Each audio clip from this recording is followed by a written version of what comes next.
टोपी वाला और बंदर की कहानी। बंदर और टोपी वाला की कहानी बच्चों की सबसे प्रसिद्ध और नैतिक कहानियों में से एक है।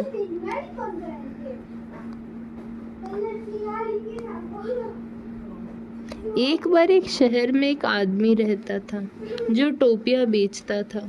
वह आसपास के सभी कस्बों और गांव में टोपियां बेचने जाता था। एक दिन हमेशा की तरह वह टोपियां बेचने निकला। उस दिन उसने पड़ोस के गांव में टोपियां बेचने का फैसला किया। वहां पहुंचकर वह घूम घूम कर लोगों को आवाज़ लगाने लगा, टोपी ले लो टोपी, 20 रुपए की टोपी, 10 रुपए की टोपी। काफ़ी समय तक वह टोपियों की टोकरी लेकर धूप में इधर उधर घूमता रहा। फिर दोपहर हो गई और खाना खाने के लिए वह एक पेड़ के नीचे रुका। खाना खाने के बाद टोपी वाला पेड़ के नीचे कुछ देर आराम करने के बारे में विचार करने लगा। उसने टोपियों की टोकरी पास में रखी और झपकी लेने के लिए लेट गया। टोपी वाला जानता नहीं था, लेकिन उस पेड़ पर बंदरों की एक टोली रहती थी। जब टोपी वाला सो गया तो धीरे से एक बंदर पेड़ के नीचे उतरा। उसने टोपियां देखकर अपने साथियों को इशारा किया और ये सब भी नीचे उतर आए। सभी बंदरों ने टोकरी से सारी टोपियां निकालकर पहन ली और वापस पेड़ पर चढ़कर खेलने लगे। थोड़ी देर बाद जब टोपी वाला उठा तो उसकी टोकरी खाली देखकर चौंक गया। उसने आसपास हर जगह अपनी टोपी खोजी।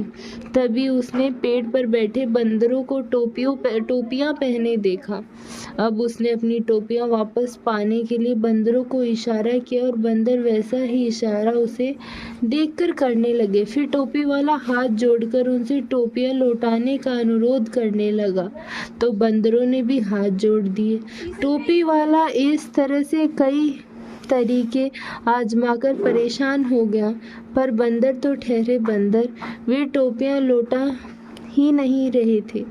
अब टोपी वाला गुस्से में आ गया और हाथ उठाकर टोपी लौटाने के लिए जोर जोर से चिल्लाया। बंदर भी हाथ उठाकर चिल्लाने लगे।